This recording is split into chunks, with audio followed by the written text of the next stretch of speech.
Dunia akademik dan dunia kerja profesional seringkali memiliki tantangan yang berbeda. Menyadari hal tersebut, Departemen Arsitektur Universitas Brawijaya Malang menggelar kuliah tamu dengan menghadirkan arsitek praktisi senior dari Biro Arsitektur Terkemuka Urbane Indonesia, Arsitek Ahmad D. Tardiana. Kehadirannya bertujuan untuk membagikan pengalaman nyata dalam merancang berbagai proyek komersial publik.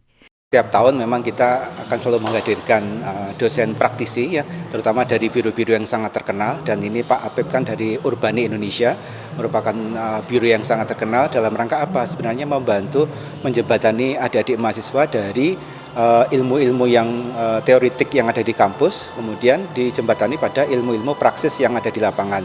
Sehingga karena Urbane sendiri merupakan sebuah biro yang sangat terkenal, tentunya banyak mengerjakan proyek-proyek besar, dan tentunya Pak Apep hari ini menjadi sangat penting untuk bisa menyampaikan pengalamannya kepada adik-adik mahasiswa. Kolaborasi dengan biro praktisi ini dinilai krusial dalam perancangan kurikulum yang bertahap. Selain mengasah kompetensi, mahasiswa juga dibekali kesiapan mental. Di dunia profesional, seorang arsitek tidak hanya membawa idealisme, melainkan harus mampu berdialog dan berkompromi dengan kebutuhan klien demi mencapai hasil yang optimal. Saya kira arsitek itu harus selalu berdialog ya. Jadi selain membawa idealisme, tentu juga harus berhadapan dengan berbagai hal yang lain. Dan dalam hal itu tentu akan terjadi sebuah kompromi, dialog ya, untuk mendapatkan hasil yang optimal. Karena tidak bisa menurut saya seorang arsitek memaksakan keinginannya dan mengorbankan justru pihak klien terutama yang memberikan tugas kepada kita ya. Sesi review kritis ini memberikan tamparan positif sekaligus insight berharga bagi mahasiswa. Salah satunya dirasakan oleh Ausi, mahasiswi yang membawa rancangan Youth Center dengan analogi filosofi ibu. Ia tersadar bahwa mendalami karakteristik pengguna atau user harus menjadi prioritas utama sebelum melompat ke konsep bangunan.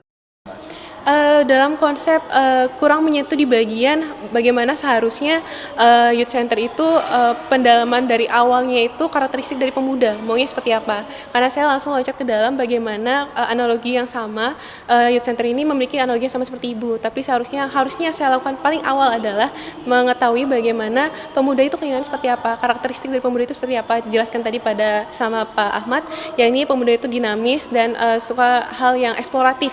Jadi seharusnya pada dinas saya harus lebih eksploratif. Harapannya setelah hasil-hasilnya sama para profesional?